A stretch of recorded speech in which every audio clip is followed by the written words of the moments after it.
Ser podcast.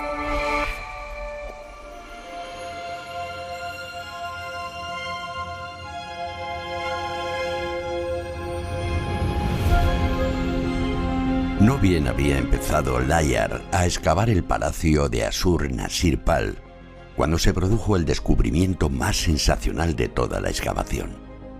Cabalgaba muy de mañana en dirección al campamento de su amigo, el jeque Abdel Rahman, cuando divisó a dos árabes que, espoleando a sus yeguas, corrían hacia él a toda prisa y le gritaban: «¡Corre, Bey, corre hacia donde están los trabajadores, pues han encontrado al mismo Nimrud! Por Alá, que es maravilloso y es verdad, lo hemos visto con nuestros ojos, no hay más Dios que Alá». Y Layard sigue refiriendo: «Y los dos, unánimes en su piadosa exclamación, se alejaron a galope. Él fue a donde le habían indicado aquellos hombres. Los árabes quitaron la envoltura protectora que a toda prisa habían fabricado y descubrieron una enorme cabeza humana, labrada en un bloque de alabastro del país. Vi inmediatamente que la cabeza había debido pertenecer a un león o a un toro alado.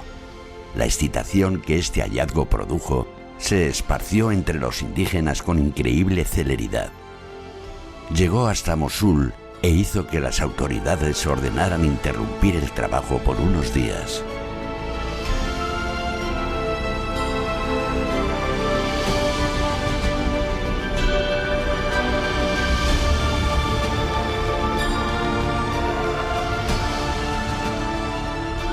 Escuchamos un fragmento del diario de Henry Layard, diplomático, protoarqueólogo, aventurero, uno de los grandes descubridores de la arqueología mesopotámica.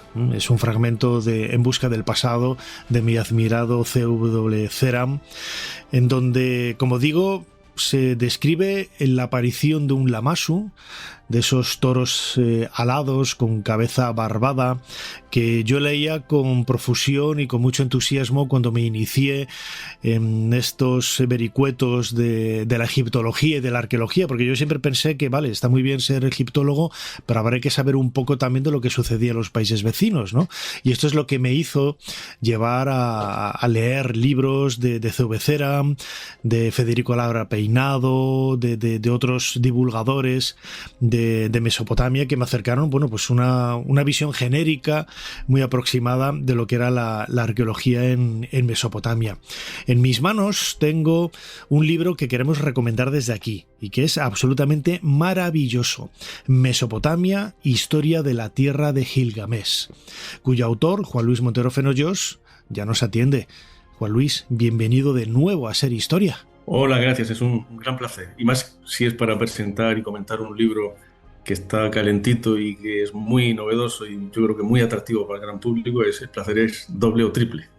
Desde luego que sí, porque es muy poco, ¿no? Tú eres profesor en la Universidad de La Coruña, tú eres asiriólogo, te has formado en Barcelona, en Francia, has excavado y excavas allí en Mesopotamia, a pesar de las vicisitudes políticas, es un lugar complicado, pero bueno, has estado en algunos enclaves que a mí, desde luego, pues me muero de envidia, pero al final hay muy poco de divulgación en castellano sobre esta cultura tan fascinante, que en definitiva tiene muchos elementos, muchos vínculos, muchos puentes con nosotros mismos y con nuestra tradición judeocristiana a través de la Biblia, ¿no? Sí, lamentablemente, como bien dices, es un mundo muy poco conocido, muy poco difundido, y yo creo que lo que no se conoce no se valora, ¿no? Y sin embargo estamos ante los orígenes de muchas cosas de nuestra civilización. Conocer Mesopotamia es conocernos a nosotros mismos, y lo que he intentado con esta publicación es hacer un repaso a los casi 3.000 años de historia, que fíjate, son 3 milenios nada menos, de una historia apasionante, una historia larga, complejísima, hacerlo accesible. Yo diría que es Mesopotamia al alcance de todos, sin perder un ápice del conocimiento, de la investigación. Este libro yo diría que es un primer testamento, digamos, intelectual, que yo dejo, un pequeño legado, ¿no? Después de 30 años de trabajo, como bien decías, en zonas conflictivas, en zonas complejas por la geopolítica actual, como es Siria, como es Irak, pero eso es la antigua Mesopotamia, ¿no?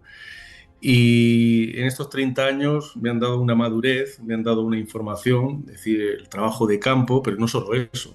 Eso es fundamental, ¿no? Trabajar en la arqueología sobre el terreno cuando se puede, cuando la situación lo permite, pero también los estudios de laboratorio, de biblioteca y también, claro, mi faceta de profesor. Yo creo que eso es fundamental.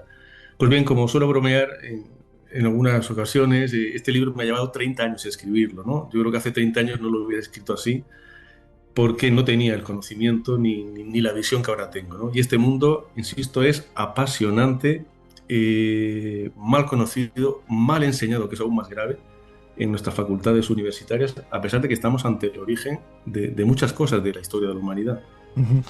Mesopotamia, historia de la tierra de Gilgamesh, está publicado por la editorial Erasmus en la colección Nun, que bueno, pues que abarca muchas ramas, ¿no? Tanto de Egipto como de Mesopotamia. Una de las partes que más me ha gustado, no lo he acabado todavía, pero estoy en ello, y además, bueno, quizás también por mi conocimiento previo, ¿no? De alguna de las cosas, aunque estoy en el capítulo segundo, he leído algunas partes del último capítulo dedicado a la muerte, por la tumba, la famosa tumba real de Ur, la tumba de la reina Yaba, etcétera, que ahora preguntaremos un poco sobre eso. Yo lo decía antes, ¿no? Yo me inicié en la arqueología leyendo el libro Dioses, tumbas y sabios, que es una historia de la arqueología, y precisamente las primeras páginas de tu libro están dedicadas a esos grandes descubridores, a Paul-Émile Botta, a Henry Layard, a ti mismo también, ¿no? Porque hablas un poco de los trabajos que han desempeñado españoles desde el siglo XX, por desgracia. Nos hemos incorporado un poco tarde, ¿no? a la arqueología, a la siriología, al trabajo en Mesopotamia, pero todo eso también es parte de la propia historia de la cultura mesopotámica, ¿no? El trabajo de mucha gente que sin ninguna necesidad, yo siempre lo he dicho, ¿no? Hay gente que lo dejó absolutamente todo por ir allí a investigar y en muchas ocasiones en circunstancias y en un ambiente totalmente desagradable para las condiciones higiénicas que podría tener aquí en Europa, ¿no? En Occidente. Sí, evidentemente. Yo creo que la labor de los pioneros es fundamental. Hoy en día, no sé, hay una moda de destruir a los pioneros, a los que abrieron camino. Yo creo que todo tiene que ser contextualizado. Estamos a mediados del siglo XIX. La arqueología no existe todavía como disciplina. Realmente la arqueología en Mesopotamia empezó de la mano de diplomáticos, de cónsules, que por su trabajo se tenían que desplazar a aquellas regiones, como bien dice, regiones pues muy límites, regiones muy, muy complejas, de lo que sería actualmente el norte de Irak. En aquel momento era parte del Imperio Otomano. Hicieron lo que pudieron hacer, es decir, con los métodos, con los conocimientos que había en aquel momento. Yo creo que no hay que destruir a esos pioneros, sino todo lo contrario, hay que agradecerles el trabajo que hicieron en un momento y con unos medios escasísimos. Evidentemente, hoy no podemos seguir haciendo esa arqueología que llamaríamos colonial. El mundo ha cambiado, la arqueología ha cambiado y tenemos que hacer otra arqueología distinta. Pero yo soy un gran admirador de estos pioneros, sin llegar a la idolatría. Evidentemente, también hay que criticar pues, algunos aspectos que hay que mejorar y que se han ido mejorando y que otros nos criticarán en el futuro. Pero su labor fue fundamental porque, bueno, sacaron a la luz un mundo que solo conocíamos pues, por los autores clásicos y sobre todo por la Biblia. Sí, fue un momento épico. Realmente, si soy sincero, me hubiera gustado formar parte de esa etapa, ¿no? De esa etapa, pero he llegado tarde y además en un contexto geopolítico muy diferente, pero también complejo. Pero bueno, cada uno es persona y hombre de su momento. Y cada uno tenemos que aportar lo que mejor podamos al conocimiento, en este caso, de lo que fue la cuna de la civilización, Mesopotamia. Tu libro, Mesopotamia, lo divides en varios capítulos, cada uno dedicado, tiene un epígrafe que resume muy bien lo que es la propia esencia de lo que, bueno, James Henry Breasted definió como el creciente fértil, ¿no? La Mesopotamia, ¿no? Oriente en el sentido de la cuna de la civilización. Hablas del agua, de la ciudad, de la realeza, justicia, escritura, religión, muerte. Precisamente el agua es la base de todas las culturas, de todas las primeras culturas en el mundo, ¿no? En el Valle del Indo está el río Indo, precisamente, en Egipto el Nilo, en China el río Amarillo, y en Mesopotamia el Tigris y el Éufrates, que marcan un poco la esencia vital, trascendental de lo que ahí va a suceder durante milenios, durante casi 3.000 años, ¿no? Sí. Sin estos ríos, Mesopotamia no habría sido posible. Yo he leído en ocasiones que Mesopotamia es un milagro. Yo no creo en los milagros desde el punto de vista de la historia. En la historia no hay milagros, hay hechos, ¿no? Y si Mesopotamia fue posible en una zona, bueno, pues que no reunía las condiciones ideales para ser la cuna de la civilización, fue porque el ser humano fue capaz de transformar un medio semiárido, un medio hostil, dominando ese agua. El agua es fundamental. Y este es un capítulo para mí importantísimo. Y este sí que me ha llevado esos 30 años de reflexión, porque el agua es mucho más de lo que parece. Evidentemente el agua es fuente de vida, eso es bastante obvio, pero el agua tiene un papel en Mesopotamia extraordinario. No solo son los ríos, sino van a ser los canales de regadío, los canales de navegación. Es decir, Mesopotamia se tiene que construir, y se construye con agua y con otro elemento tan humilde, tan modesto como es la arcilla, el barro, ¿no? Y el agua en Mesopotamia tiene un doble rol, totalmente opuestos, contradictorios si se quiere. Es fuente de vida, pero también es fuente de destrucción. Es decir, y por eso van a surgir relatos tan célebres que luego tendrán repercusiones bíblicas, como por ejemplo el diluvio. Es decir, hay que dominar el agua. El ser humano en Mesopotamia tiene que trabajar por su dominio para, digamos, crear pues una agricultura de regadío, crear un sistema de comunicación que lo conecte al mundo exterior para importar todas las materias primas de las que carece, que son muchas, desde la madera, la piedra, los metales, pero también para que las ciudades sobrevivan. Son ciudades construidas con arcilla, con barro. Si el agua llega, esas ciudades desaparecen en cuestión de minutos. Hay que crear todas unas infraestructuras debajo de las ciudades que son impresionantes, más que lo que hay encima. Y los arqueólogos solemos detenernos normalmente en la excavación cuando llegamos a las calles o a los suelos. No hay que excavar debajo para ver cómo todo un pensamiento urbanístico extraordinario para luchar contra el gran enemigo de estas ciudades que pueden desaparecer, insisto, en cuestión de minutos. Y ahí está el famoso diluvio, que es un texto literario que luego se nos va a transmitir a través de la Biblia, pero que las inundaciones eran algo muy frecuente y muy destructor en la antigua Mesopotamia. Has mencionado un término que quizás lo tenemos tan normalizado que pasa desapercibido, pero has hablado de ciudades. En aquella época, en Mesopotamia, en las primeras culturas, en el mundo sumerio, aparecen las primeras ciudades, que son ciudades-estado, que marcan un poco ese momento de inflexión, ¿no?, en la historia de la humanidad, en donde, bueno, pues empezamos a ser grupos que viven en un lugar concreto, en un lugar amurallado, en un lugar... Y además coincide prácticamente con la aparición de la escritura en el cuarto milenio, a finales del cuarto milenio antes de Cristo. Ya ha llovido, hace casi 5.000 años, y todo ello es el germen, ¿no?, de lo que es la cultura mesopotámica. Sí, yo suelo decir que la ciudad es un invento mesopotámico, pero la ciudad, como bien decías, es un espacio físico donde hay unas técnicas de urbanismo, donde hay unas calles, una planificación, una muralla. Evidentemente en Mesopotamia no existen ciudades sin muralla porque es un mundo violento, como lo era en general la antigüedad, no es una excepción Mesopotamia. Pero la ciudad es mucho más que un espacio físico, una nueva forma de relacionarse en un espacio físico. Es un nuevo modo de vida, un nuevo modo de pensar, ¿no?, que, como comentabas, va acompañado del invento más revolucionario de toda la historia de la humanidad, como es la escritura. Pero la ciudad es eso, un nuevo modo de vida, de pensar, de organizarse, y que va a tener sus consecuencias finales en lo que luego será al final de su historia, ya digamos en torno al siglo 7, 6 a.C., con la aparición de lo que, bueno, algunos llamamos las mega ciudades, las megápolis. Babilonia, por ejemplo, sería ya la ciudad en su máxima expresión, es el final de toda una civilización milenaria, de un invento, el de la ciudad, que nace hacia el 3300 a.C. y que llega a su punto dominante ahí, y que hoy en día, evidentemente, seguimos viviendo en ciudades. Es decir, la ciudad es un invento mesopotámico que sigue todavía evolucionando, con muchísimas diferencias, pero es otro elemento, ¿no?, que nos conecta a ese mundo del Tigris y del Éufrates. La ciudad es fundamental, es la esencia misma, diría yo, de Mesopotamia. Uh-huh. Estamos hablando de Mesopotamia, del título de este libro, Mesopotamia, Historia de la Tierra de Gilgamesh, junto con su autor, Juan Luis Montero Fenollos, un libro publicado por la editorial Erasmus en la colección Nun. Y, Juan, la idea, claro, de Mesopotamia, estamos moviéndonos, ¿no?, entre Siria, lo que hoy es Siria, Irak, el sur de Turquía. Yo recuerdo cuando fui a hace prácticamente un año, menos de un año, al sur de Turquía, casi en la frontera con Siria, para ver Göbekli Tepe, y me recibieron allí diciendo bienvenido a Mesopotamia. Es cierto que es, la Alta Mesopotamia es un poco así y tal, ¿no?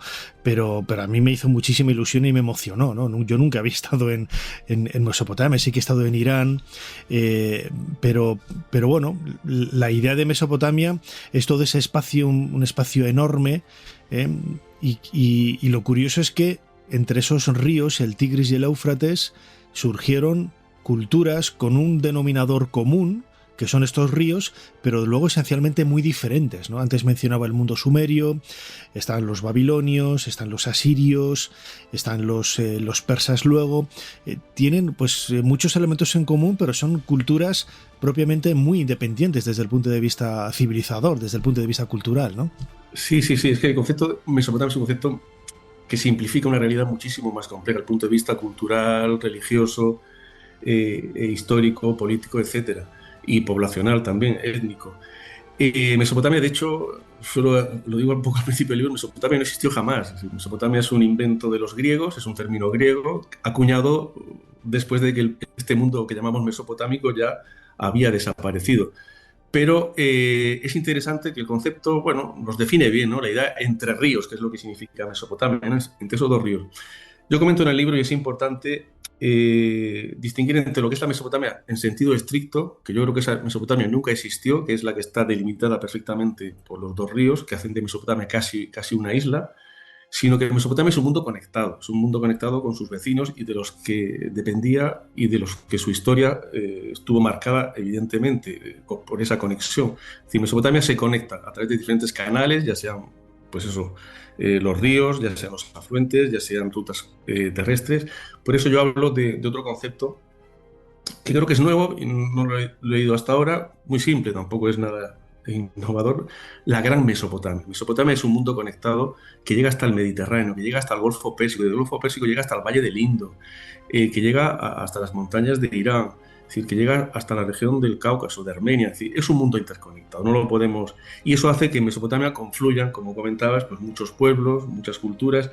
Es un gran crisol, solemos decir un gran crisol de culturas, y eso hace de Mesopotamia una historia pues apasionante, pero a la vez complejísima, ¿no? Porque es un mundo muy abierto, muy conectado, más allá, insisto, de esos dos ríos que marcaron su historia de manera evidente, pero no solo es ese mundo, sino más allá también forma parte de su historia. El mar superior, como ellos llamaban, al mar Mediterráneo, por su situación geográfica, o el mar inferior, el océano Índico, están muy presentes. Eran grandes navegantes, no solo por el río, sino también tenemos constancia de que muchas ciudades eran ciudades portuarias, porque la línea de costa ha cambiado. Ur tenía un puerto, no solo un puerto fluvial, sino un puerto marítimo para dirigirse a toda la región del Golfo Pérsico, de donde se importaban, de esa zona de lo que es la zona de Omán, de alrededores, se importaba, por ejemplo, el cobre, que Mesopotamia carecía. Es decir, un mundo interconectado que hace que sea un mundo pues, de una riqueza cultural extraordinaria. Una riqueza cultural que se ve reflejada claramente en su arqueología. Describíamos ahora, ¿no?, en este audio del comienzo de los diarios de Henry Layard, cómo aparecía ese Lamassu, ese toro alado, que precisamente es uno de los que aparece en la portada de tu libro, Mesopotamia, historia de la tierra de Gilgamesh, y esa arqueología es absolutamente maravillosa, ¿no? El Museo Británico tiene esos relieves tan característicos del mundo asirio, con esa violencia, con esa musculatura en las figuras.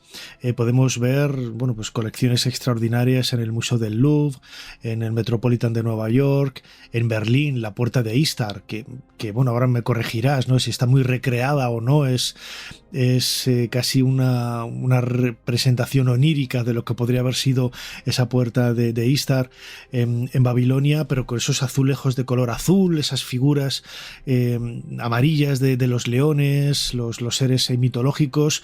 Desde el punto de vista estético, Mesopotamia ofrece una riqueza realmente sin parangón. Sí, fruto de ese conglomerado de pueblos, porque realmente puedo añadir que los mesopotámicos no existieron jamás. Existieron los sumerios, los babilonios, los acadios, los asirios, los hititas también estuvieron por allí. Es decir, una cantidad de pueblos que intercambiaron evidentemente muchos elementos iconográficos, culturales, lingüísticos, evidentemente, etcétera.